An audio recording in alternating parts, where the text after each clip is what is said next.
All right, we're officially in mid-February, and the 2026 WNBA season is scheduled to tip off May 8th. But here's the reality. Still is no collective bargaining agreement in place between the WNBA and the WNBA Players Association. The league is coming off record attendance, record ratings, record visibility. The New York Liberty, they're trying to reload and get back to championship form. And yet, the biggest storyline in women's basketball right now, it isn't about roster moves, it isn't about preseason buzz, it's about labor negotiations. So, on this episode of Liberty Lately, we are going to discuss the real question here. Is it time to sound the alarm on the 2026 W season? How serious is the strike threat? Where do negotiations actually stand? And what does all of this uncertainty mean for a Liberty team that is built to win right now? A lot of questions there. So, let's get into it right now. We're going to do it with our great women's sports reporter and New York Liberty beat writer for the New York Post, the one and only Madeline. Kenney, my great co-host, joins me now. Maddie, how are you doing this W off season? I'm doing well. I'm staying busy. Yeah, I'm ready yeah, to talk. I'm ready to talk about CBA, which is like taken over my life for the last, what, like 6 months? yeah. I didn't think we'd be here in mid-February. This is what we'd still be talking about, but here we are, and it's been a while since we got to talk some Liberty and some W together, so it's good. Well, I should let people know we've had plenty of conversations off camera Yeah. about the Liberty and the W, Maddie and I, because we've ran into each other a couple of times, but we haven't really got to talk about this publicly. So, Maddie, let me start with this, because let's start talking about the importance of this WNBA collective bargaining agreement talks, right? And the stakes that are here. That's something I'd like to start this discussion off with. So when you look at the situation, you compare it historically to other, I'm going to go with recent sports histories, other recent sports CBA discussions, and the potential for a strike or not having strike. Where does this rank for you in terms of potential impact for a league like the W moving forward when you look at the stakes here? I feel like it's at the top or near the top because when you think about this, the league is very much at an inflection point. This is supposed to be, as the league has said, like a transformational collective bargaining agreement. It is setting up the next generation for success for players. And I think it's also, in a lot of ways, setting the tone and the standard for women's sports across the boards and what players deserve to get, whether that's when it comes to revenue share or benefits or pension or what benefits for pregnant players. There's so many things that are going into this CBA, and I think that the moment is so big and it's something that like players don't want to get like lost in that. They're trying to fight for the best possible deal to then again set up that next CBA, which probably won't come for another 7 or so, maybe even more years. And so I think that this is definitely like the biggest CBA that I've ever covered and I've ever like been invested in, I feel like. Yeah, you and I were talking about this before we started recording, and I feel like this is one of the biggest, or I will at least say, from my eyes, as a sports fan and sports journalist, one of the most important ones I've seen in my lifetime. And I think the Yeah. thing about looking at that for me, Maddie, is it does matter the fact that this is a women's basketball league, that this is women's sports we're talking about, the stakes that are riding here. This is the most successful women's sports league that we have seen in this country, and the players are trying to get, their seat at the table, their piece of the pie here, and there's a lot riding on it because women's sports has been held back for so long due to sexism. That's just the truth. You can't take that out of it, right? Like that is there, and so there's so much riding on this moment here, and I think somebody can make the argument this is the most important sports labor negotiation in the history of North American sports, if you want to say at least that, because Yeah. you're now bringing gender, which has had to be here front and center. You got to talk about it. So I've thought about it a lot. I'm like, is it hyperbolic to say that, or is that really real? Now I'm sure there's people that might say historically there's something else, but I'll go to me in my lifetime. This feels like the biggest, and you use the word inflection point here, and so I'll take it to this now because we are now in mid-February, time we're recording this. No CBA Mhm. agreement is in place.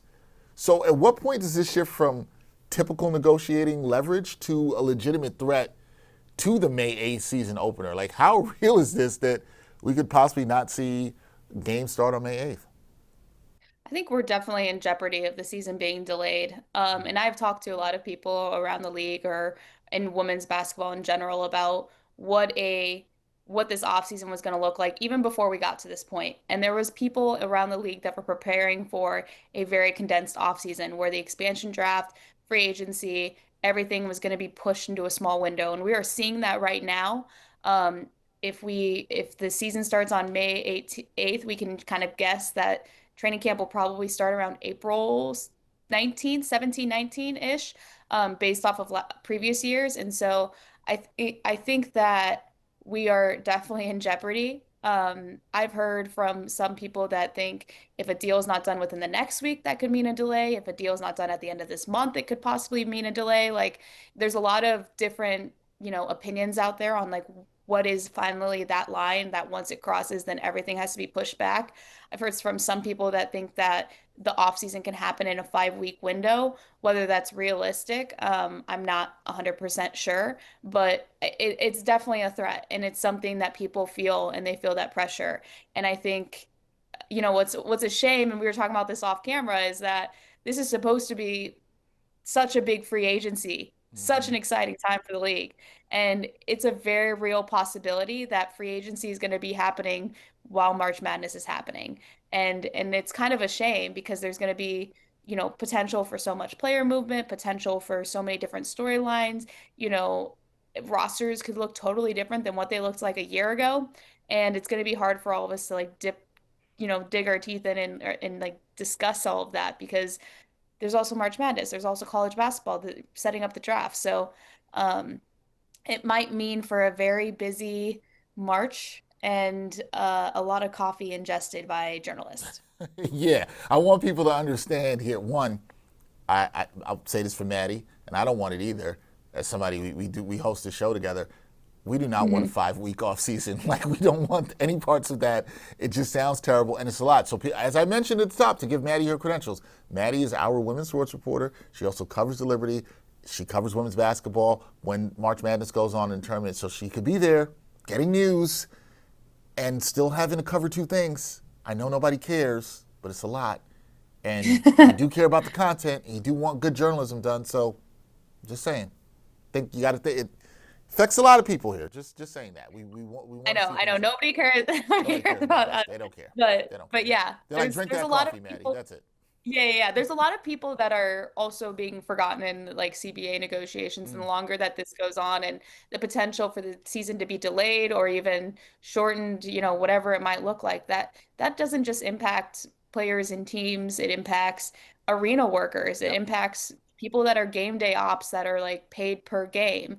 It impacts concession workers, it impacts there's a whole ecosystem or economy maybe is a better word, that is built around the WNBA having games. And if these arenas are sitting empty because games aren't going to be being played because players are, either not on strike or a deal is still being negotiated, um, that's that's hurting a lot of people. Yeah, yeah. Potentially. It's beyond the players. It's beyond the sides of this. There's a lot of people that can be affected by this. We see these people. We're at the games at the Barclays Center. We see these people. We interact with these people. And so yeah, there's a lot to think about this. Let me ask you this, Maddie, because you've been plugged into this. So from what you're hearing, is the tone of these negotiations, is it more contentious than past rounds to where they are right now, or is this just the natural growing pains of a league that has significantly increased its revenue and visibility, and so the tone is going to be what it is right now with these negotiations? I mean, we've been talking for the last 16 months about how players know that they have the most leverage they've ever had in a CBA negotiations. And they feel that leverage, and so they're using that leverage to try to get everything they want in the CBA. Because again, this CBA will then be the floor for the next CBA that will come down the line, which again, you can want continued progress year over year.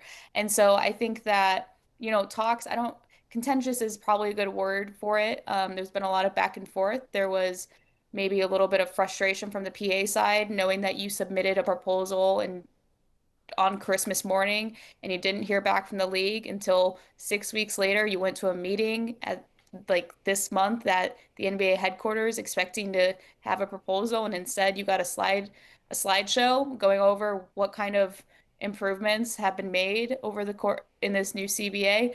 Obviously, players did get a proposal last week, Friday afternoon, evening, if I remember correctly, which they're mulling over, and now the ball's in the PA's court to then eventually respond. And so it's definitely a game of tennis. It's going back and forth between two sides, and I think there is some frustration. The best way that it's been put to me, and I've said this to a few people, is that if the goal is to get to the 50-yard line, and that is where an agreement will be made on the CBA, the league started at like the 40-yard line, and the players' union started outside the stadium. And so players feel like they've conceded a lot in negotiations, but the league has also conceded a lot. And they had less to concede maybe because they came to the table with a proposal that they thought was, closer to what it would look like, once it's ratified.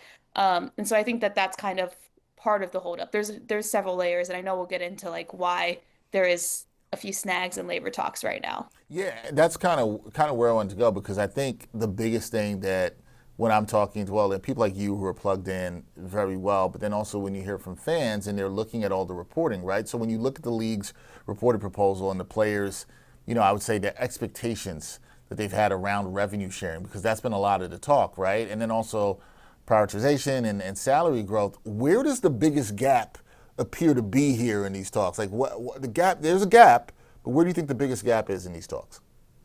I think it remains revenue share, which obviously also impacts salaries. Right. We know, from the latest WNBA proposal, and it's kind of been the same over the last two that have been made public, is that there is going to be $1 million player in the league this year, which is an amazing step forward. Base salary is going to be over 1 million for the highest paid players, which is amazing. The average salary is moving up, to over 450, like to I can't remember the exact numbers off my head, but it is significantly more than what the Supermax in 2025 was. Same with the minimum player contract. So there is definitely growth there. It's just players are fighting for a bigger cut of the pie. They want more a higher percentage of the revenue share. And then, housing was really important to players. The league proposed potentially cutting housing. And, people hear cutting housing and they think that that means a player that signs a 10-day is going to be, put in a horrible situation. And that's not, a lot of these leagues that don't provide team housing have things within their CBA to ensure players that are traded or players who are like two-way players in the NBA or players who are on hardship contracts, whatever that might look like in different leagues. It's not always the same verbiage. They aren't going to be left out to dry. They're going to be put up in hotel rooms, or there's going to be some type of, satisfying to make sure that they're not put in a horrible situation.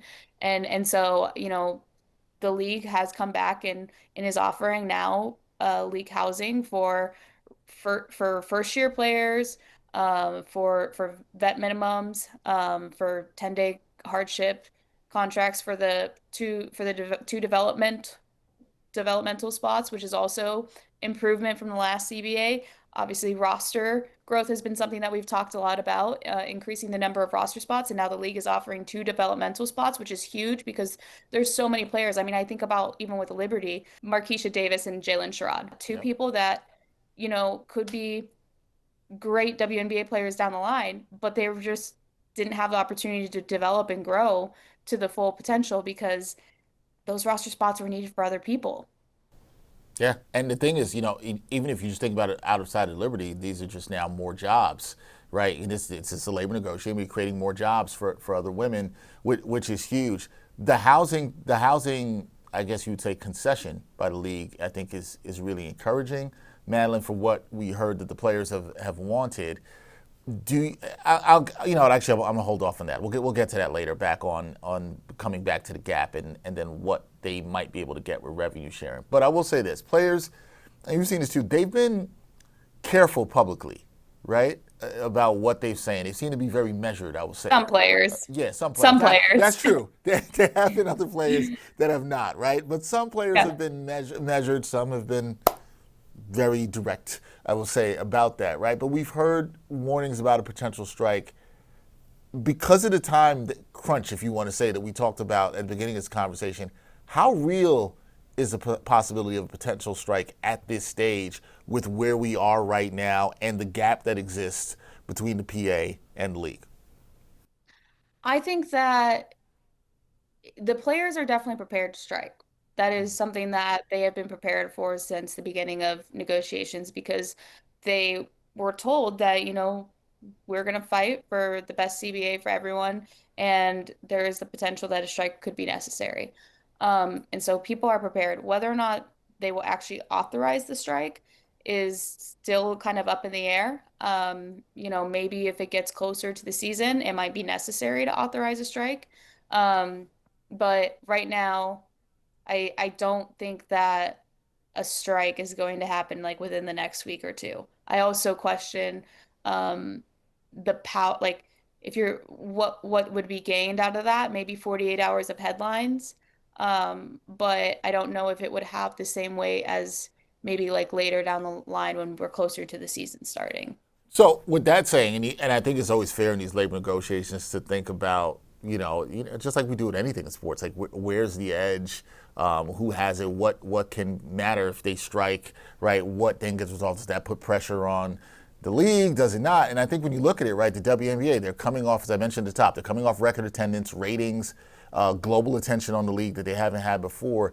Does that momentum strengthen the players' bargaining position more than in past CBA cycles for the W? Do you think that momentum matters for the on the player side here at all? No, I mean definitely, and I think that that's like why players have so much leverage is that there is proof that people are like buying into WNBA basketball and to individual, especially like individual players at a level that we haven't seen in the past 30 years. Right. Even with when you think about like players that have individual fan bases, like people that identify as just a Paige fan or just an Angel fan or just a Caitlin Clark fan, like these fan bases are so strong. And that is part of what is propping up the league and like part of this growth movement, right? And we see this in the NBA. You have LeBron haters and believers and truthers. You have Steph Curry fan bases. I don't know if anyone actually hates Steph Curry though. But Oh you know no, what I mean? So there's I somebody who does. You know this. Somebody does. no, Not I know. me. I'm just playing. I'm just playing. Yeah. But yeah, like I think that the league is in a good place, but the biggest thing is that neither side has said that they or both sides, I will say, have said they don't want to miss games. They don't want to lose games. They don't want to delay the start of the season. And I don't think it would be good for the season to be delayed or for it to not happen. This is also a World Cup year, which throws another wrench because games aren't good. There's like 3 weeks where the league is going to go dark in early September because of the World Cup. And so by delaying the start of the season, you're going to get less games.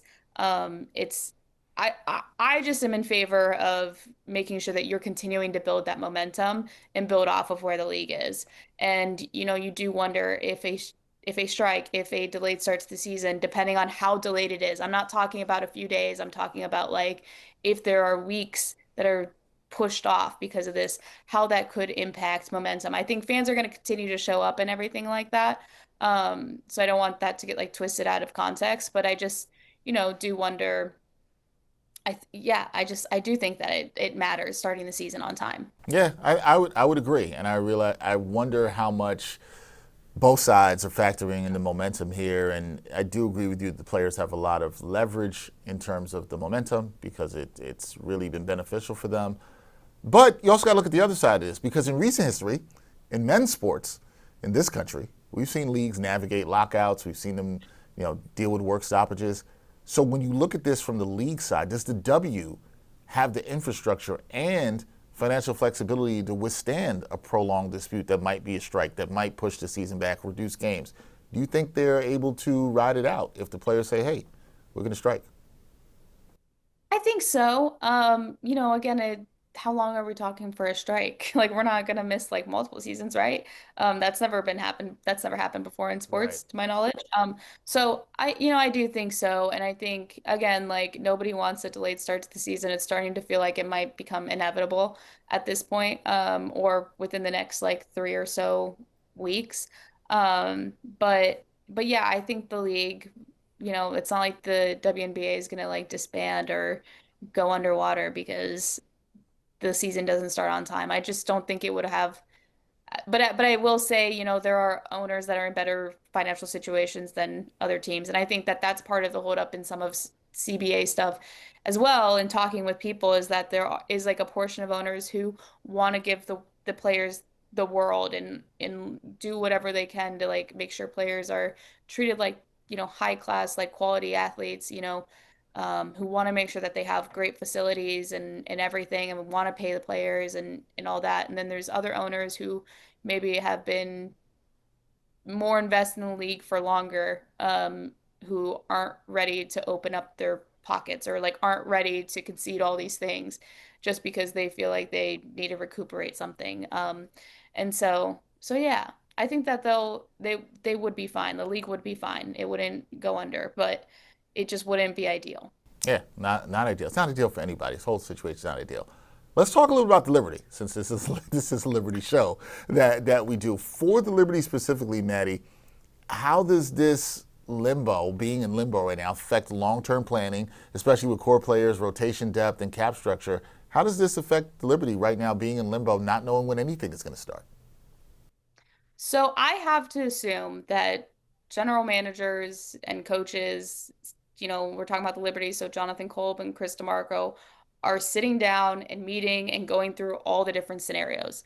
Like whether that means how, like looking at the roster, like what maybe you don't know what the salary cap's going to be, but can you break it down percentage wise? What percent of the cap are you willing to give a Stewie, a Sabrina? What percentage are you willing to give another player and kind of flesh it out that way? I think when it comes to the expansion draft, obviously still teams don't have the rules of what the two-team expansion draft is, but you can look at past expansion drafts, not just in the WNBA, but in other leagues as well, and maybe apply similar rules and play it out in different ways. And, like whether maybe teams are going to be able to protect five players and if Toronto takes one of your players and Portland has an opportunity to take a player, then you get to protect one more. I don't know, necessarily. That's just an example, but I do think that front offices are making plans for all these different scenarios because they want to be ready. They want to be ready. They want to be prepared. They want to make sure that they have their ducks in a row because again, it's seeming more likely as the days go by that this is going to be a very condensed window to get through expansion draft, free agency, college draft, training camp. Yeah, it does seem like that for sure. So if there, I keep saying, I hate saying this, but if there were a delayed start or a shortened season, which you brought up the great point, it's very interesting with the World Cup this year, the FIBA Women's World Cup this year. What does that mean for contenders, specifically like the Liberty, who are built to win now? This is a team built to win now. Their stars are there. They're looking to get back to the mountaintop again. If there's a delayed start, what do you think it means for a team that's a little bit older, that's got some vets that they're likely to bring back? What does it mean for a team like the Liberty? Yeah, I mean, that's a great question. I think that um, it just means capitalizing on the opportunities that you have. I mean, there's still a lot of uncertainty regarding the Liberty's roster for this upcoming season. There's a lot of players that aren't under contract for next year. There are some players like Leo who are. So, they do have some restricted free agents and stuff like that, which gives them some like leverage to, kind of build out a roster the way that they seem fit. But yeah, I think that obviously you want to play a 44 game season, um, especially knowing that you're going to have several weeks off late in the season and then have like a week of games and then go into playoffs. It'll be really interesting to see how that time off, and I say time off, but it's not time off because a lot of these players are going to be playing in the World Cup. But time off from your WNBA team, how that could affect momentum heading into the end of the season and heading into the playoffs. But yeah, I think that it's an interesting question. It's really an interesting time to be a title contender.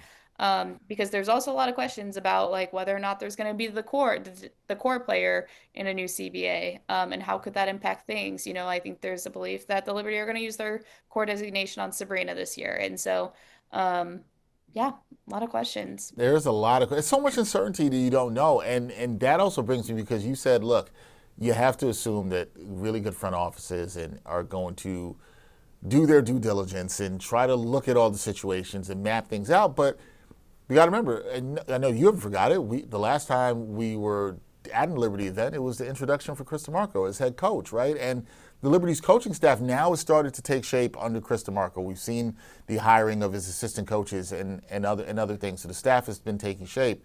But I would think this, and I'm going to ask you this as somebody who's covered basketball for quite some time and women's basketball, how difficult is it to install systems and a culture if you're Chris DeMarco and you don't have clarity on training camp? You don't even know the date the league is going to start. I mean, the schedule's out. We're supposed to be May 8th, but we have no idea. But that's an extra challenge for Chris right here, trying to install a systems and culture, and you don't know the roster, you don't know anything. You would agree that's pretty rough, right, Manny? Yeah, I mean, I think that there are like pillars of this roster that you have an idea of like who's going to be back, like a Brianna Stewart, Sabrina Ionescu, Niara, Leo, like there are pillars and you can start maybe talking. I don't know. I'm not trying to suggest that there's tampering going on because I don't necessarily know all the rules of tampering, Don't but do that. like there was photos and of DeMarco working out with, I believe it was Niara, might have been JJ,